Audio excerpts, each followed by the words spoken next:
Hi, and welcome to the Dynamic Duel podcast, where we review superhero films and debate the superiority between Marvel and DC by comparing their characters in stat-based battle simulations. I'm Marvelous Joe. And I'm his twin brother, Johnny DC. And in this episode, we're going to find out who'd win in a fight between the Wonder Twins and Cloak and Dagger. Yeah. Now, we went with Cloak and Dagger because it's topical. Of course, they had their series premiere late last week, and we'll talk about that later on this episode, but definitely wanted to go with Cloak and Dagger. And initially, we were going to go with Hawk and Dove as their adversary. Right. We planned that initially because they were supposed to appear on the Titans television series that's going to appear on the DC Universe streaming service. Yeah. But the more we thought about it, the more we thought that was a terrible matchup.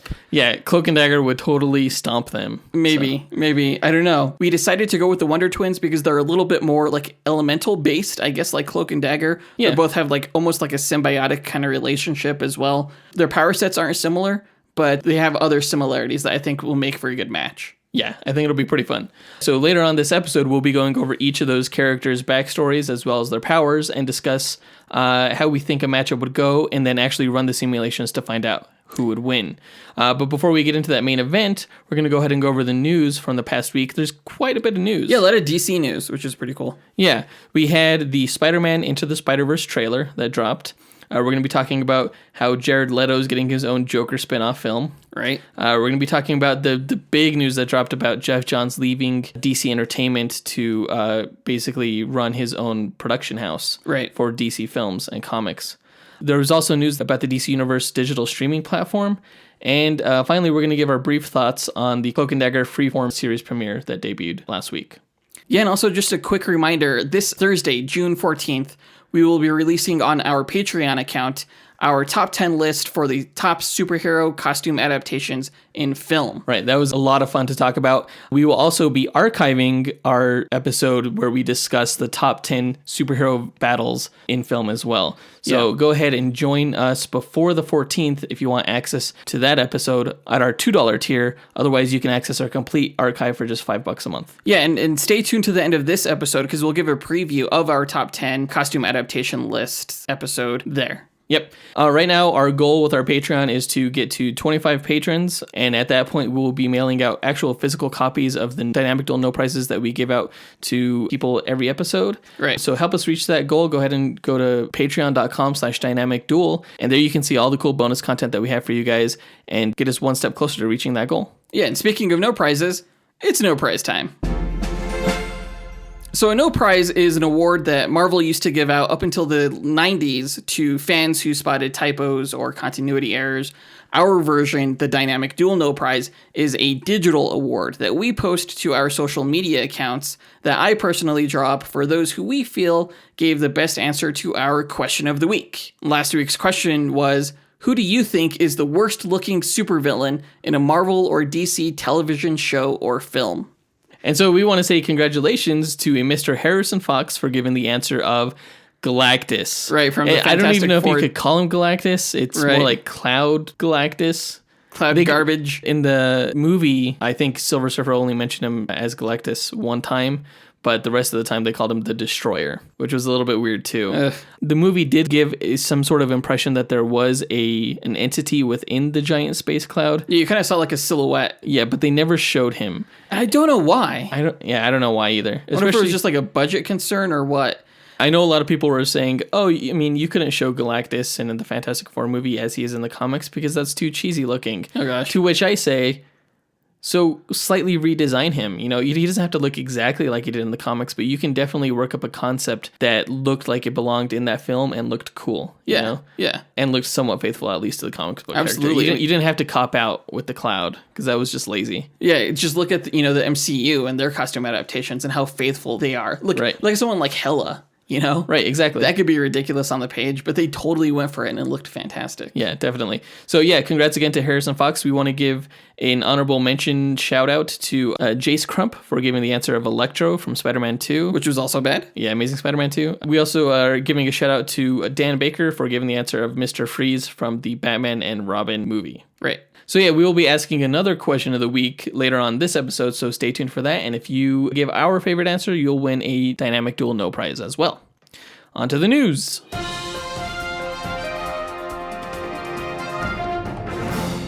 All right, we got our first full-length trailer for the Spider-Man Into the Spider-Verse movie. Great. The last time we talked about this was when the teaser dropped, and the teaser just blew everybody away with fantastic with the art style. Yeah. And we see even more of that in this trailer. It just looks so well done. It looks fantastic. I still don't know how to describe it. It looks like it's going to be so good. It almost has like a claymation or a stop motion kind of vibe to it. You're right. But it's just so stylized. Yeah, the character design is great. The shading and the lighting is very unique and interesting. I can't wait to see this. We do get a look at some of Miles Morales' home life. It starts off with him getting ready for school, and we see his parents, and his dad's a police officer, just like in the comics. Yeah. And he's going to the prep school, just like in the comics.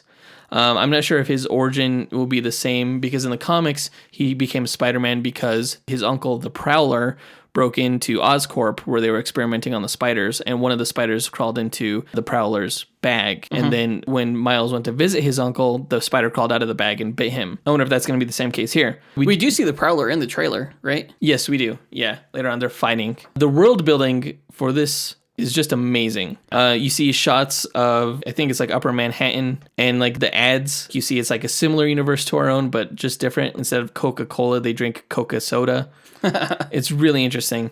But it leads into a fight between Peter Parker Spider-Man and the Green Goblin. Right. And I've always liked this ultimate version of the Green Goblin. He's a pretty cool take on the character. Yeah. So instead of a guy in a goblin suit riding a glider and throwing pumpkin bombs, he is like a mythological looking goblin. He's almost like a dragon or something. Norman Osborn transforms into this actual goblin, and he has wings to fly, and instead of pumpkin bombs, he throws fireballs. Yeah, that's cool. So it's a pretty good take on him. I always like that as a concept for sure. So that's the ultimate version of Green Goblin, but Peter Parker here, that's not the ultimate version of Peter Parker. Because the ultimate version of Peter Parker is young like Miles Morales. Right. So it looks like this is actually the 616 main Marvel Universe Peter Parker who comes into the Ultimate Universe and meets Miles Morales. It's definitely not Tom Holland. No, definitely not. What did you think of Jake Johnson's voice? I did not like it. No? No. Earlier on, we heard rumors that John Krasinski was going to do the voice of Peter Parker. And I think I would have much preferred that, just because his voice is a little bit higher, maybe sounds a little bit more youthful than Jake Johnson's, whose voice is really like deep and gravelly. I don't know. I wouldn't say gravelly, but it is definitely deeper than what I'm used to coming from the character. It's low energy. Yeah, for sure. The character of Peter Parker in this film does seem a little Jake Johnson-y, though. Like, he's low energy. He's kind of a slob. Yeah. He's broke in this one, obviously. I don't know if he just has a different currency in his own universe than what they allow here. But that being said, there are times where I think it's not a great voice, and there are times where I think it's a fantastic voice for him. I didn't appreciate the line he stole from Batman in that you save only one person. Oh, from Justice League? Right. I was like, oh, I've heard that before. I said it was done way better here. Shut up.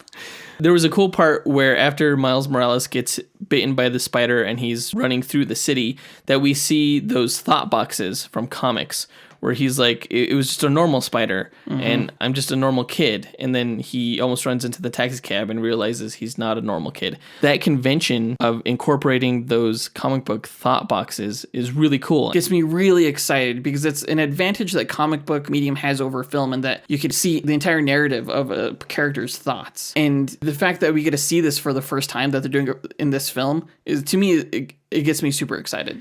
Yeah, it's so interesting to get that inner dialogue. Like, how cool would it be to see a movie where you can hear the character speaking, but read what they're really thinking in like subtitle form?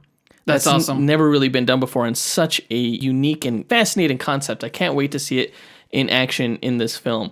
So Peter Parker Spider-Man teaches Miles Morales how to be Spider-Man, and he learns that, there's lots of different Spider-Man out there. And they run into Gwen Stacy at the end of this, who is Spider-Gwen, right, who is a Spider-Man from a Spider-Woman, I should say, from another dimension as well. I'm not sure how many Spider-Men from the Spider-Verse story they're going to bring along into this, or even if they're going to adapt the Spider-Verse story, because the Spider-Verse story is not very Miles-centric. It incorporates all of the Spider-Man from all the different universes, including Spider-Gwen, including Silk, Spider-Man 2099, Spider-Man Noir, even like the Spider-Man from the 60s cartoon. Spider-Ham. They're all in there. That's the question that Miles asks at the end of the trailer. How many Spider-Man are there? And then, Peter Parker responds with, save it for Comic-Con. Which was very meta. Which may be very literal in that we'll get the news of the rest of the cast at San Diego Comic-Con. Yeah. It'll be interesting. What did you think of Miles' relationship with his dad? I thought that was my favorite parts of the trailer. When he's like, you have to say I love you back over, through the police intercom. That was hilarious. Just a great world building bit that shows like the tone of this film. Yeah. Overall, like the trailer did exactly what it needed to. It introduced us to Miles Morales, and it built a world where there can exist multiple Spider-Men, and things like that. It's a fantastic trailer. It gets me super excited. Yeah, I think it's easier to accept now for a lot of people who may have been balking at the idea of seeing a Spider-Man movie that didn't have a whole lot of Peter Parker in it. This shows that there will be quite a substantial amount of Peter Parker in it. Yeah, I was one of those people. I think. I was one of those people, and I'm totally sold on this film. I can't wait to see it. Yeah, it'll be a great Christmas present to myself to see it. But that brings us to our question of the week. This week's question is, what Marvel or DC franchise, other than Spider-Man, Batman, and Big Hero 6, would you like to see get a computer-animated theatrical film? Yeah, we're not talking about like the DC animated, Bruce Timm style animation. We're talking about, legit like Pixar, computer 3D, animated. Computer animated. Of course, we have Lego Batman, we have Into the Spider-Verse. We had Big Hero 6. Right. So besides those, what would you like to see? Post your answer to our Instagram, Twitter, Facebook, or email us at dynamicduelpodcast@gmail.com. We'll pick our favorite answer and draw that person a Dynamic Duel No Prize that we'll post to social media. So yeah, let's move on to the next bit of news.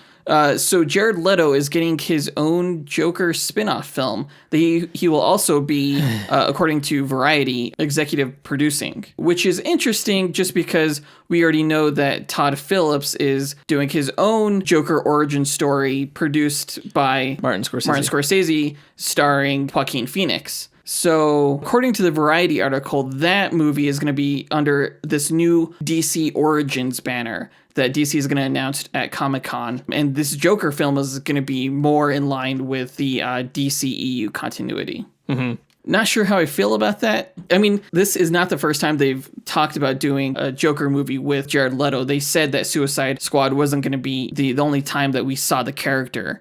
And that they had plans to tell more stories with him. Yeah. So I'm not surprised. And in a way, I'm kind of glad because I would love to see Jared Leto get another shot at this character. Without the tattoos? Without the tattoos, and maybe under a better director. So many ways you could look at this. It's hard to judge whether or not this is good or bad news. If you had to pick one movie over the other, which one would you pick? I would pick the Jared Leto one. I don't want a Joker origin. I never have. I remember you saying that, yeah. Yeah, the Joker's origin should be ambiguous. It should be a mystery. Yeah. That's part of the appeal of the character is you don't know who this madman is, what his story is, and that makes him more terrifying. So what confuses me most about this whole DC Origins banner that they're saying they're going to make, I presume that what they're going to do is they're going to take these characters from the DC universe and tell their origin story, kind of like what the X-Men were trying to do with X-Men Origins Wolverine. Right. But with just a different cast and not in continuity with the regular DCEU. My question is, what if the DC Origins film is successful, like more than they thought it would be, more successful than the films that are in the DCEU? Does that mean that they won't build a franchise off of that Origins film so as not to have a competing franchise with the DCEU?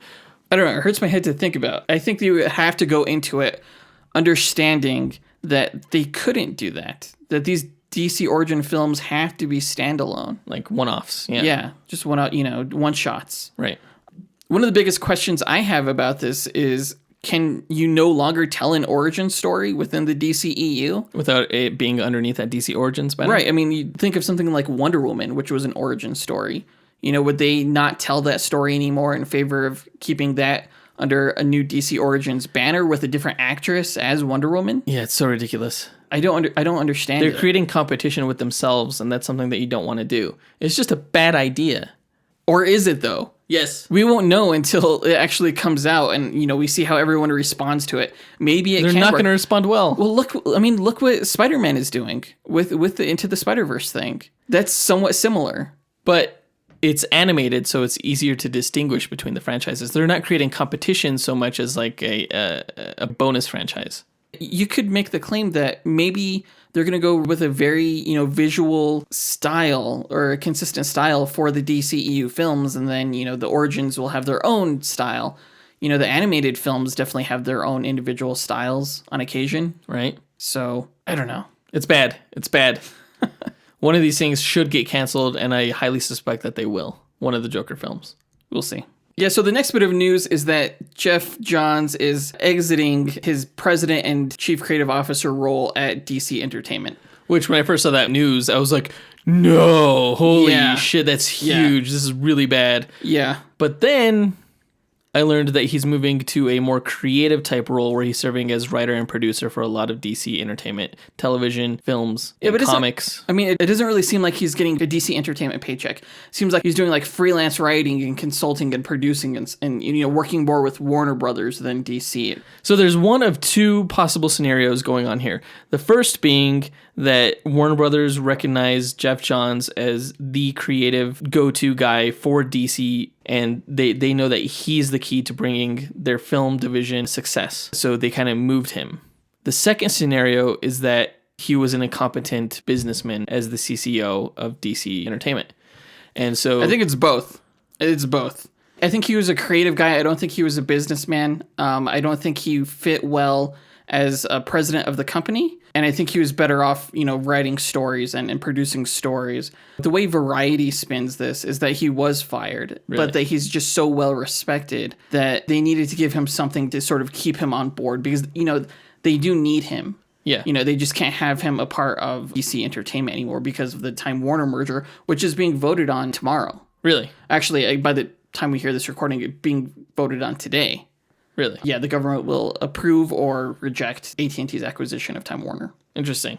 Yeah. It's definitely a business move. It's definitely a business move. In the end, I like this decision, though, because I'd like to see him more hands-on with these characters in the films as opposed to, helping run a company. Yeah, ultimately, I think he is probably happier or would be happier in this role because he gets to do more of what he loves, which is create, as opposed to, running a business, where it didn't seem like he had that much power to begin with. Right. Allegedly, he is a big reason for the Justice League film we got. And, he was a part of Green Lantern. He was also part of Wonder Woman. He's part of all these films that haven't necessarily led to successes. Yeah, we don't know in what capacity for each film that he was in, though. True. The big news that came out of this is that he's going to be writing and producing the Green Lantern Corps film. Right. And, he had a phenomenal run on Green Lantern, and he's widely regarded as one of the best writers of Green Lantern. So no one understands the character more than he does. Yeah. He gets a lot out of this deal. Not only does he, get the Green Lantern Corps film, which is confirmed to star Hal Jordan and Jon Stewart. Good. But he's also going to be manning a DC imprint called The Killing Zone, which is going to focus on new and lesser known DC characters and titles. He's also going to write a Shazam comic book series starting this fall and a title called Three Jokers. Not sure what that's about. Interesting. But he gets a lot out of this. His new production studio, Mad Ghost, is going to, I think, produce most, if not all, of the DC films going forward. It looks like he's going to have a lot more creative control. Yeah. It may sound like a demotion, but to me, that's where I'd rather have him, honestly. I have trust in Geoff Johns. Yeah. I don't have trust in the Warner Brothers executives, who I think ruin a lot of these DC films. But that's the thing. Him and Diane Nelson and John Berg were those Warner Brothers executives. Were they, though? Because I thought it was Kevin Tsuchihara that put the running time limit on Justice League and stuff like that. That's true. Yeah, who knows? There's so much stuff behind the scenes that we don't know. But I agree, he's in a good place. He's in a better place now. Moving on to the next bit of news, the DC Universe digital streaming platform will apparently be launching this August. End of August, late August. Yeah, late August. And it's going to include comic books. So yeah, digital comics. It sounds like it's going to be a mixture of Hulu and Comixology, which is amazing. It's going to be like DC's version of Marvel Unlimited. Yes. And who dropped this news? It was us. I think you're patting us on the back too hard. So what happened is the news that this is dropping in late August was revealed on another podcast called James Bonding, which is a podcast that I love, that I listen to all the time every week because I'm a huge James Bond fan. And the community manager of the DC Universe, Danny Snow, she was a guest on that, and they were talking about Bond girls, and she was the one that dropped the news at the end of that episode. And I was listening, and I was like, we had never heard that before. We didn't know this was going to drop in late August. So I called Jonathan, and I'm like, holy shit, I think Danny Snow just dropped an exclusive on James Bonding.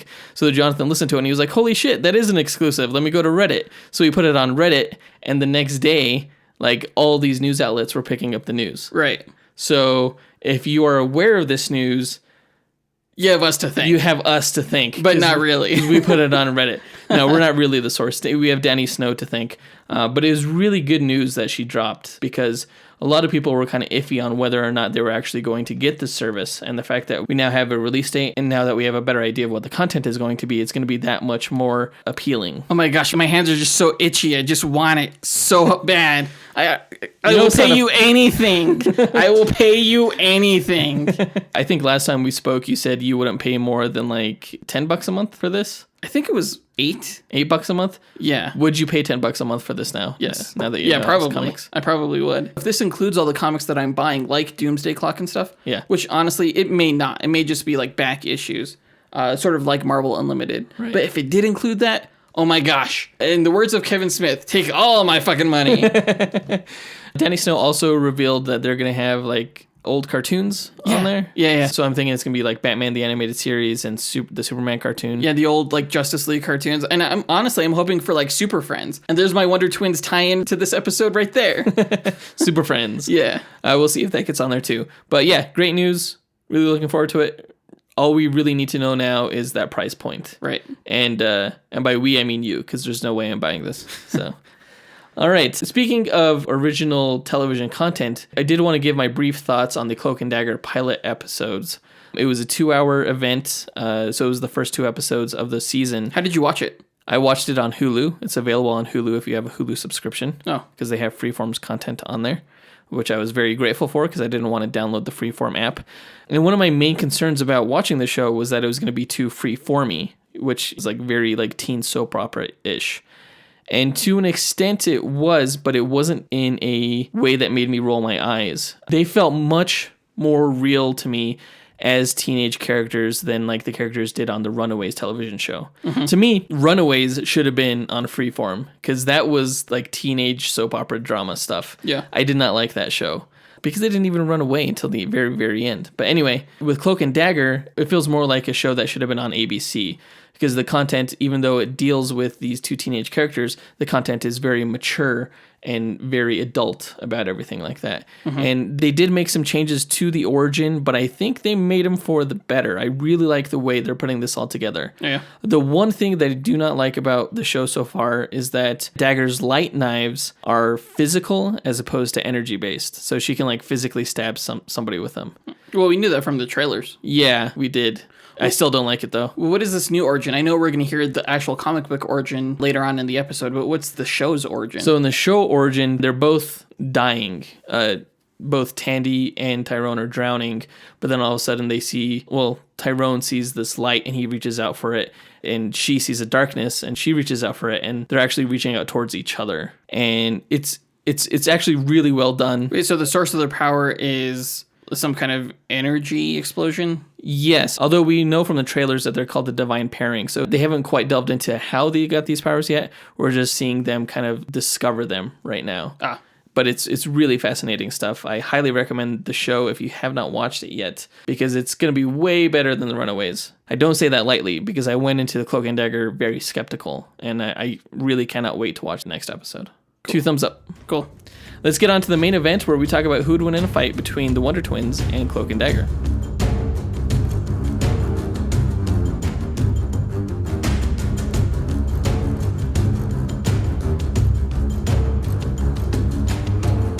All right, clash of the elemental beings. We have on one side the Wonder Twins, who are elemental beings of water and I guess animal nature.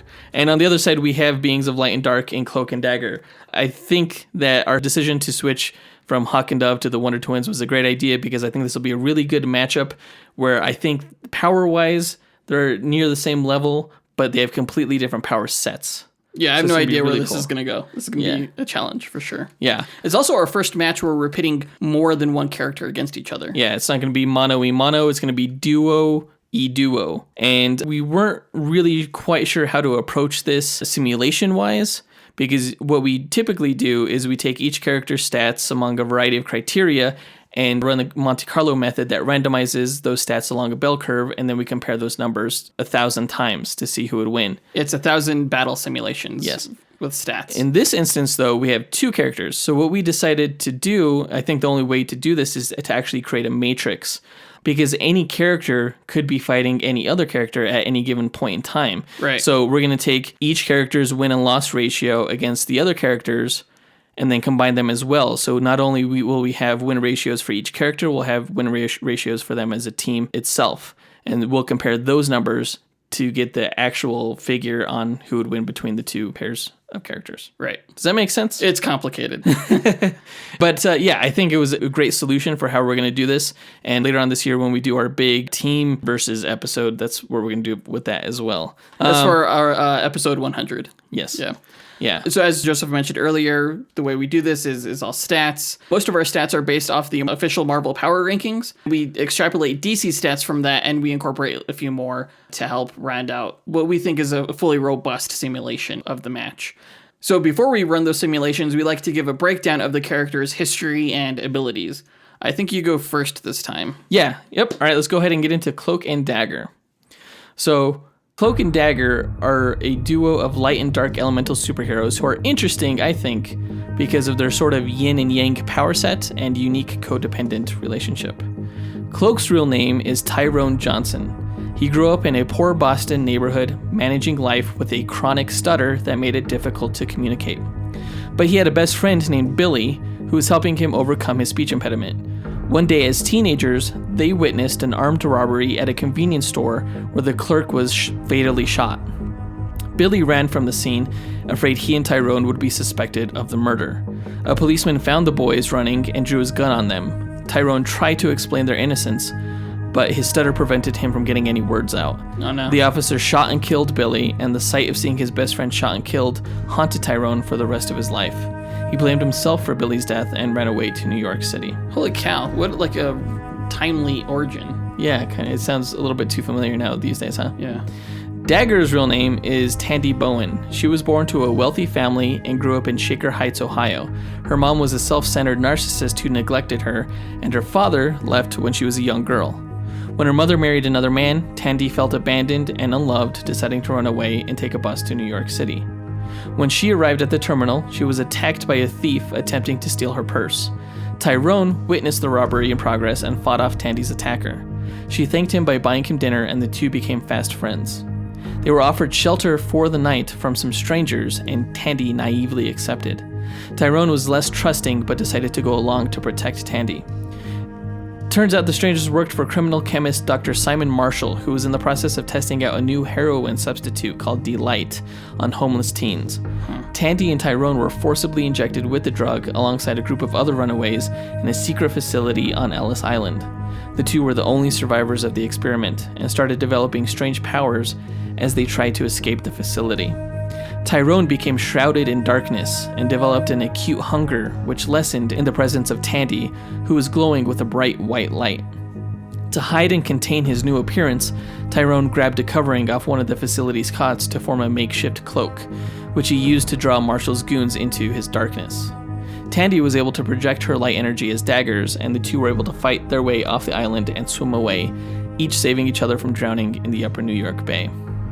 They decided to stick together and form a team, not only to fight drug crime and protect other young people from criminals, but because their powers formed a sort of symbiotic relationship.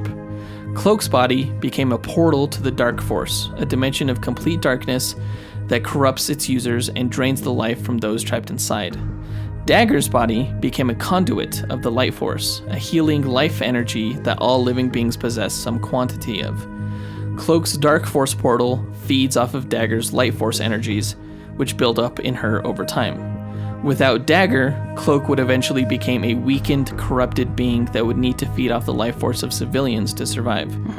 Without Cloak, Dagger would endanger those around her as her built-up energies would eventually overload and explode out uncontrollably.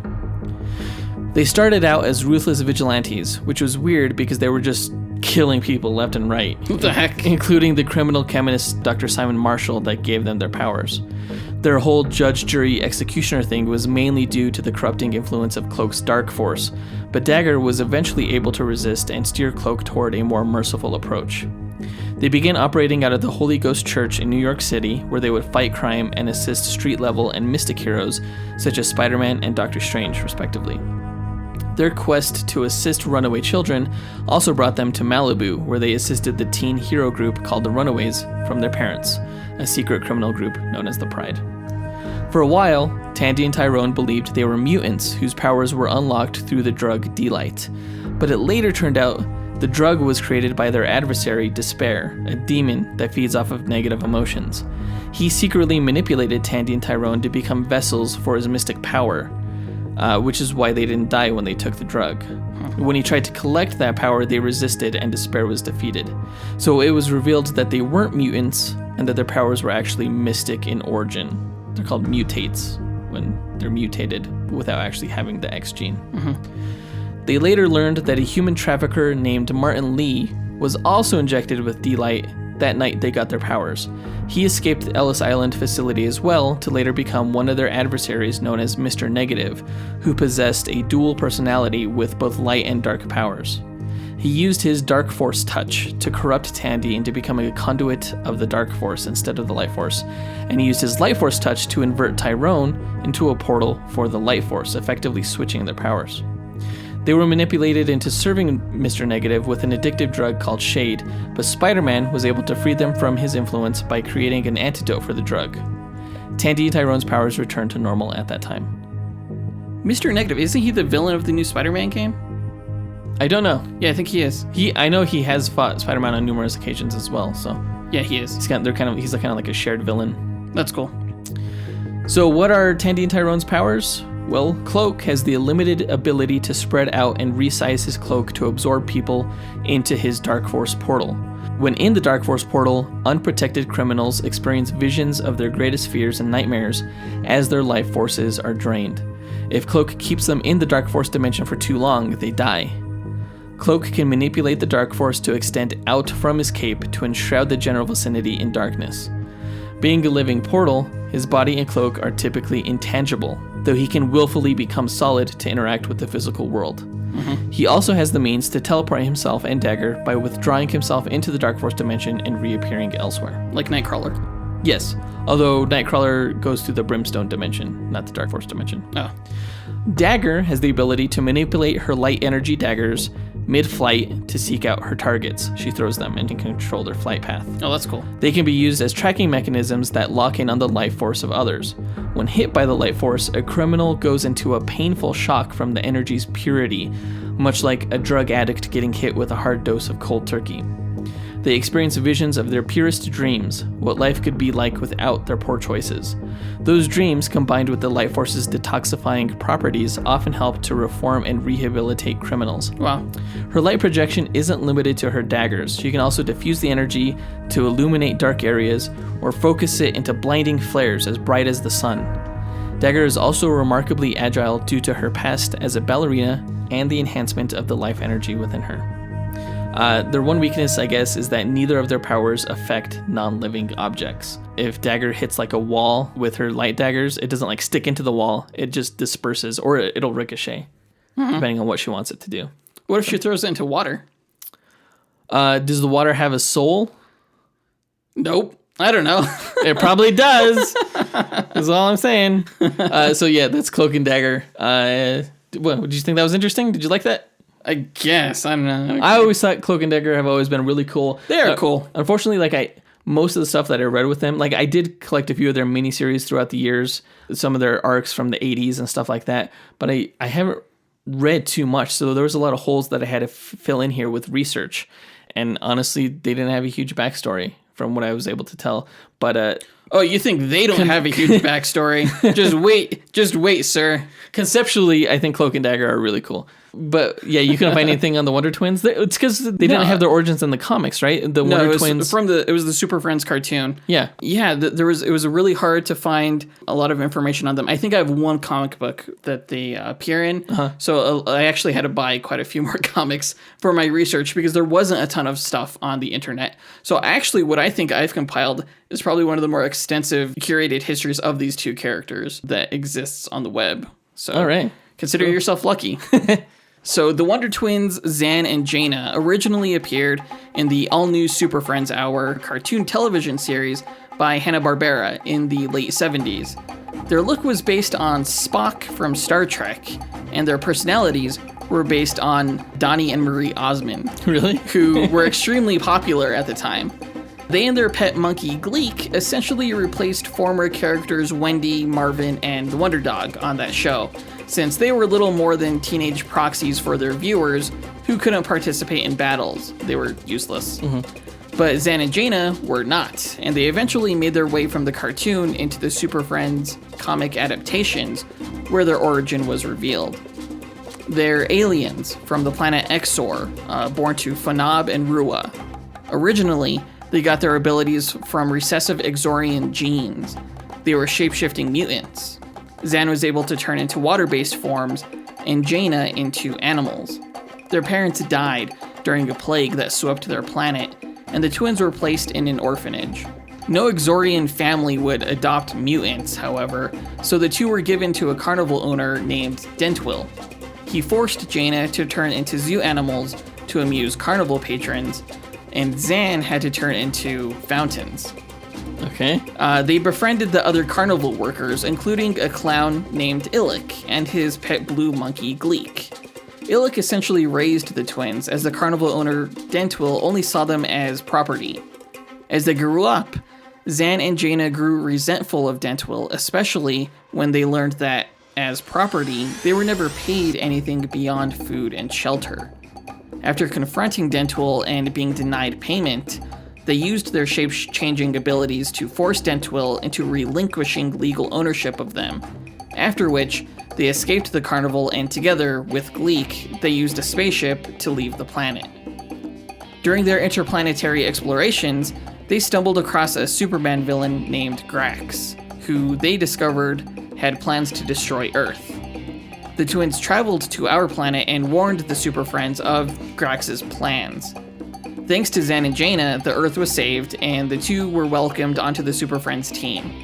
Before they left the team for college, Wendy and Marvin helped the twins get acquainted with Earth's customs. Now that's their Super Friends origin. In the DC Comics universe continuity, Zan and Jaina didn't appear until the mid-90s. They were never part of an alien carnival. Instead, they were the benevolent rulers of Exor, among a council of 10, with 4 other pairs of twins, all endowed with elemental shape-shifting abilities such as fire, stone, shadow, etc. But their peaceful reign ended when they made first contact with an alien civilization known as the Overseers, who offered advanced technology in exchange for slaves. The council was entranced by the prospect of better lives brought about by the technology, and Zan and Jaina were outvoted. The Exorian Council of Twins struck a bargain with the Overseers and selected Exorians from each of their own provinces for enslavement. The twins, Jen and Zaina, selected themselves to prevent any of their people from becoming slaves. They were stripped of their regency and given to Ovan Kelt, the master slave lord who coveted Jaina. During their enslavement, they discovered that the Overseers' technology was fueled by life energy, and that their entire race was in trouble. Using their shape-shifting abilities and belts that masked their whereabouts from Ovan Kelt, they managed to escape with a spaceship and the Overseers' most powerful technology, something called the Flesh Driver. Gross. I don't know. So low on supplies and facing starvation, the twins crashed on Earth, where they got into an altercation with a gas station attendant due to the communication barrier. The Justice League offshoot team, known as Extreme Justice, featuring heroes like Captain Atom, Blue Beetle, and Booster Gold, arrived on the scene, and a fight broke out between them and the twins. In the scuffle, Blue Beetle managed to remove Zan's belt that masked his location, and he was instantly teleported back to Ovan Kelt. Worried for her brother, Jaina removed her belt as well and was also teleported back. They were punished for stealing the Flesh Driver, and Ovan Kelt directed his ship toward Earth to retrieve it. I imagine the flash driver, they never show it. I think it's a mixture between a flash drive and a dildo. I can only suspect. I don't know. It's a vibrator. I don't know. So, not knowing who Zan and Jaina were or what they were doing on Earth, the Extreme Justice team collected the technology the twins left behind, including the flesh driver. Blue Beetle used it to create a new, advanced power suit for Booster Gold, and I touch on this in our Booster Gold versus Cable episode. Oh, okay. When Ovan Kelt and the twins arrived back on Earth, Zan and Jaina were able to convince him that the Extreme Justice team was dangerous and that they could get the flesh driver back peacefully on their own. Ovan Kelt teleported back to a ship, and the twins, with the help of Booster's new suit, were able to explain their situation. Realizing the flesh driver was safe with Booster Gold, as it fed off the suit's quantum energy rather than his own life force, the twins called for a Heron Kata, which is an Exorian judgment ritual in which the group challenged the Exorian Council of Twins to combat to decide the truth of the matter. Extreme Justice helped the twins in the challenge, and they emerged victorious. In their victory, they earned their freedom, and they decided to stay on Earth with the Extreme Justice team to make sure that the Overseers did not try to take back the Flesh Driver. After Extreme Justice disbanded, Zan and Jaina have only had a smattering of appearances within DC continuity, but they include adventures with super teams such as Young Justice and the Teen Titans. So power-wise, the twins are powerful shapeshifters, though they have to physically touch each other to activate their shapeshifting abilities.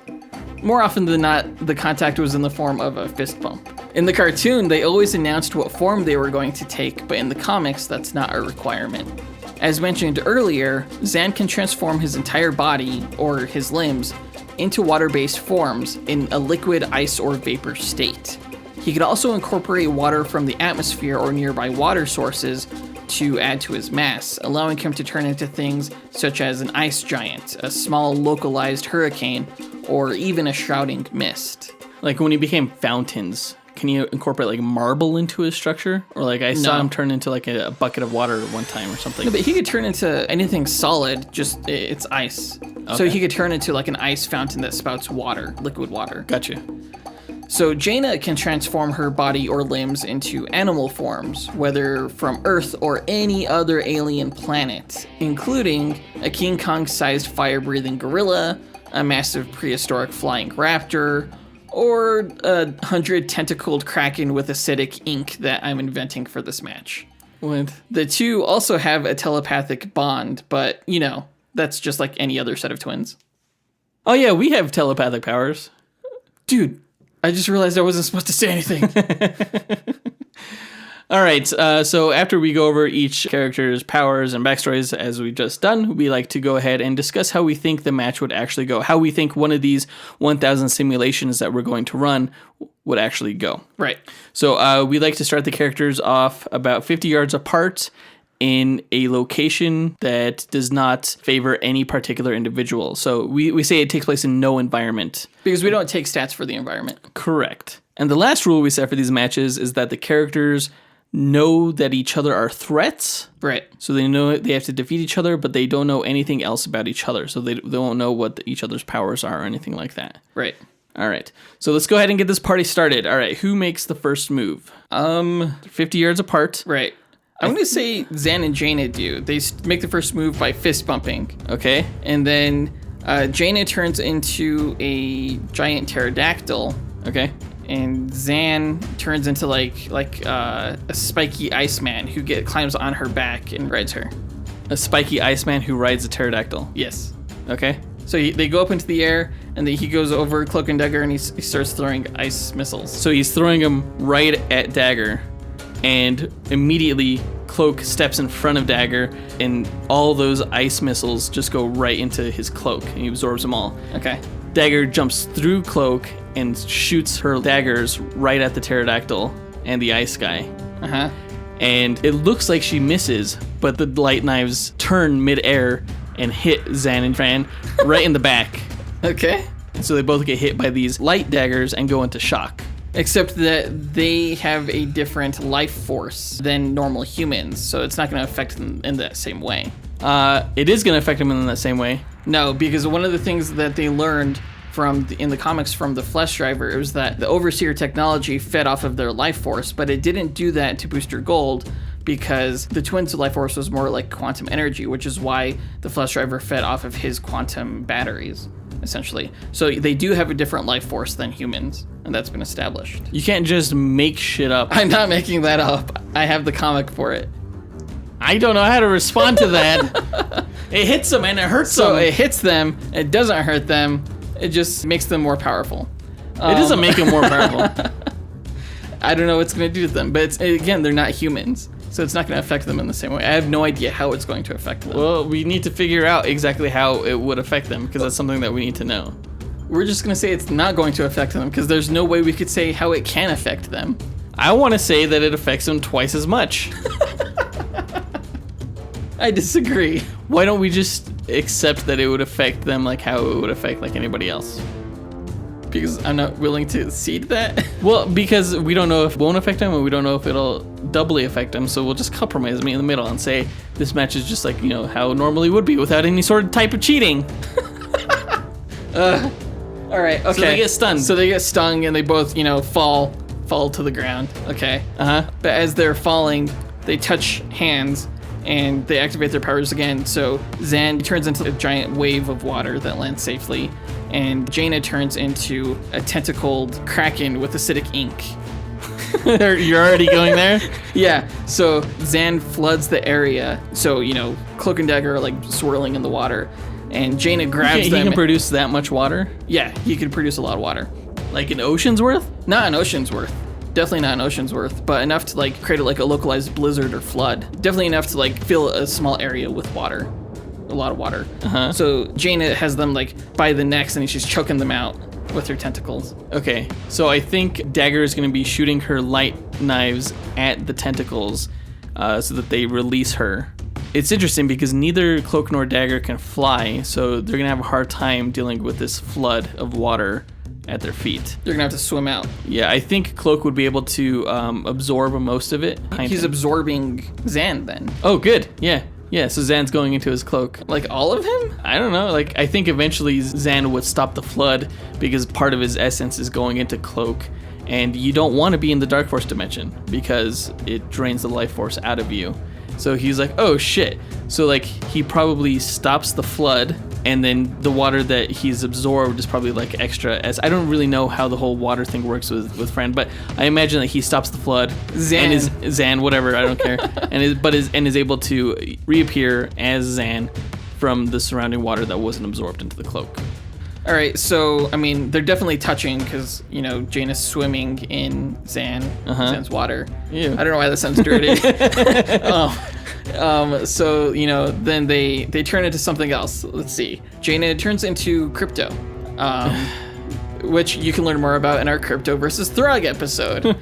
And Zan turns into a thick fog, so they can't see anything. Okay, so but Crypto can, or Jaina as a Kryptonian dog can. And she gets peer through it, and she with her X-ray vision. Yeah, she zaps them with her heat vision. So they dodge the heat vision. Like Cloak absorbs the heat vision, and Dagger, you know, somersaults out of the way. You can't just absorb lasers like that. Well, he's intangible, so yeah, he can. It goes into him. All right. And Dagger would actually be able to burn away the thick fog with her illumination powers. They're so bright that they'd be able to see that the heat vision is coming at them. So, and then at that point, she flares even brighter to blind the dog, so the dog is no longer able to use the heat vision because it's too busy closing its eyes from the brightness. Okay. And then Cloak's like, I've had it with this shit, and then he starts toward Jaina. What the fuck ever? He's gonna go towards Jaina, and then he's gonna swallow her into the cloak. So now, not only is she in the cloak, they can no longer touch. No, so as Jaina sees Cloak moving towards her, she uses her freeze breath and freezes him. Except he's intangible. Oh my god, so he goes through the ice and then continues toward her anyway. So is he going to be tangible at any point in this match? If he wants to be. Oh my gosh. Besides, he's used to the cold. The Dark Force is a very cold place. So anyway, so yeah, he's like, that didn't work, and then he just swallows her up in his cape. Okay, but then... The Kryptonian dog. Because she's Kryptonian, she flies out of him.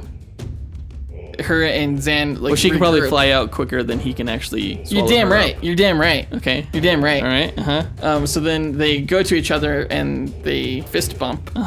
And they turned into, I don't know. Fuck it. Godzilla and a giant like water spout tornado. Okay.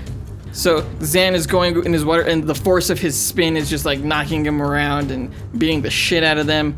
And as they're being knocked around, Jaina blows her fireball at them, so she's burning them as they're trapped in the whirlpool. And then Dagger goes into Cloak's dark dimension, and they're able to teleport out of that whirlpool / fire pool. I don't know what the fuck it is. And they reappear behind frickin' Fran, and at that point, Dagger jumps out and zaps both of them with her light daggers again. So they're stunned again, and Cloak swallows them up in his cape, and so they're both in the Dark Force dimension now. Now what are they gonna do?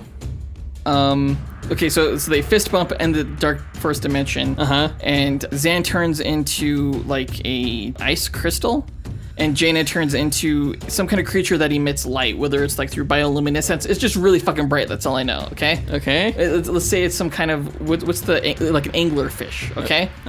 And she shines the light into the crystal that Zan has turned into. And the light scatters everywhere, and it hurts Cloak. I don't think that would hurt Cloak. It would at least sustain them from getting their life energy drained. I'm not sure if the light within there would actually hurt him, because Dagger going inside the Dark Force dimension doesn't hurt him. It actually feeds him. So if anything, you would just be feeding him. Okay. With the light. I'll just fucking stay in there until he wants to spit me out. At that point, he'll probably be like, well, this isn't doing anything. We're not going to win the match with them just sticking there. So he spits him out, and then as he spits him out of his cloak, Dagger's right there waiting with like 10 light daggers going into the friggin' Fran all at once. Except that as they were being expelled, they, fist bump each other again, and Zan transforms into moisture in the air, water vapor, so you can't see him, and Jaina turns into like an octopus type creature that is able to camouflage, so you can't see it. So they both turn invisible, essentially, is what you're saying. Yes. Okay. As soon as they become visible again. No. So Cloak and Dagger are looking for them, and she stretches her tentacles out. Right when they step on her, she activates her bioelectric field because she's sort of like an electric eel, and she electrocutes the shit out of them, which is compounded by the moisture in the air caused by Zan, and they're both fried. That was actually a really damn good move. Yes! Yes! And with that, I say that this battle has gone on long enough because I have no more tricks in my bag, as it were. And let's go ahead and run these simulations. Take it to the stats. Cool. We'll be back. Oh my god, that took forever. It is so much harder when you're comparing matrices of data to just columns of data.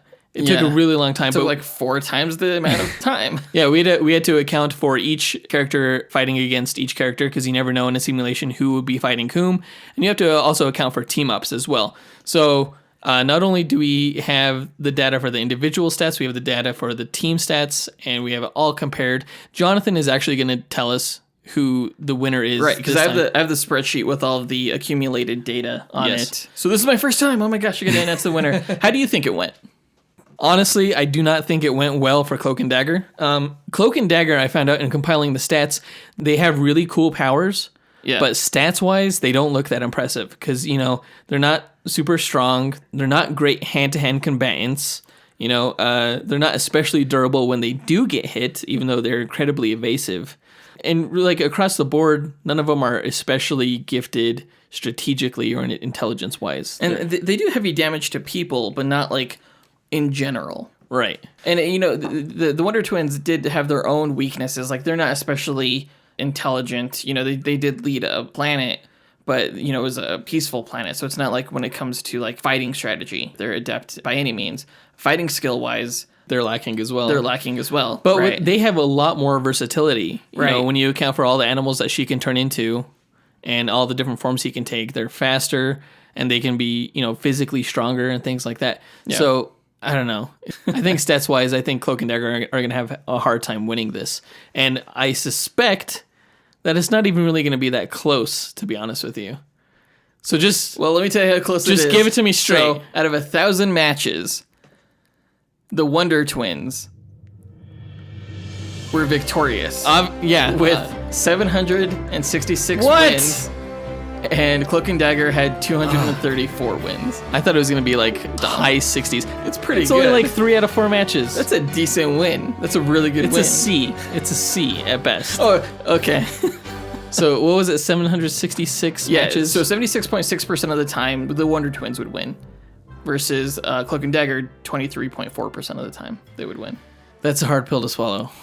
I really like Cloak and Dagger. Honestly, I thought they were going to win. But yeah, stats-wise, they were just abysmal. Yeah. The Wonder Twins definitely have a lot more going for them. Like what Cloak and Dagger have is great. But it's so one note. But it's so one note. Yeah. And frickin' Fran have a lot more going for them. Xana and Jaina. So I could see why they won. It's like Tarzan and Jane. Oh, now you Xana tell and me. Jane. I probably won't remember that anyway. All right, that does it for this episode. Go ahead and tell us your thoughts by following us on social media. And you can find our social media pages by going to dynamicduel.com. And you can find our Twitter and our Facebook and our Instagram. I highly recommend our Instagram the most because we post all of our images there and they're pretty cool looking. Yeah. So follow us on Instagram if you want to, or you can email us at dynamicduelpodcast@gmail.com. We do respond to that.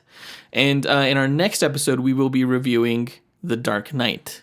We've reviewed a lot of good Marvel films over these past couple years. Yeah. And all I'm saying is it's about time we reviewed a good DC film. So I hate you. We're going to be doing that next week. So look forward to that. We're also reviewing that because it's going to be The Dark Knight's 10-year anniversary. Yeah, it'll be a month before The Dark Knight's 10-year anniversary. So we figured it was a good time to do that. So look forward to that. Can't believe it's been 10 years. Good gosh.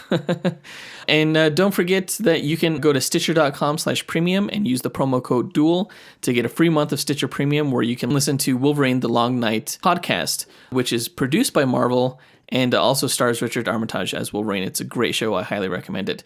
And also don't forget, at the end of this episode, we'll be giving a preview of this Thursday's bonus Patreon episode where we break down the top 10 costume adaptations of superheroes in film. Yeah, it's a lot of fun. And yeah, you'll hear a preview of it in a few seconds. So up and away. True believers. Number 9, we are giving to the Sam Raimi Spider-Man outfit that was worn by Tobey Maguire in that trilogy of films. Yeah.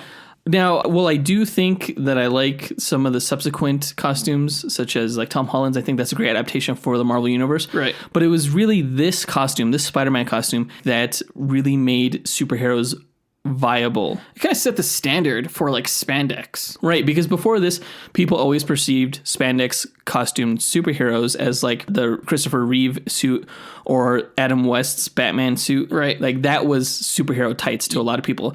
And Spider-Man wears, tights. But what this film did was it gave it texture. Yeah. It added interest to the actual fabric that made it a lot more palatable. It made it less cheesy. Yeah, we're not just talking about like the webbing, but like if you look really closely, there's like a hexagonal kind of pattern running throughout the suit. Right. And it really gives it depth and it really gave it, like you said, interest. And you look at a lot of the later costumes, like say Man of Steel's costume. I think the Man of Steel costume was a much better adaptation than Brandon Routh's Superman Returns costume. Right. Because of that very fact, because it had interest, because it had texture.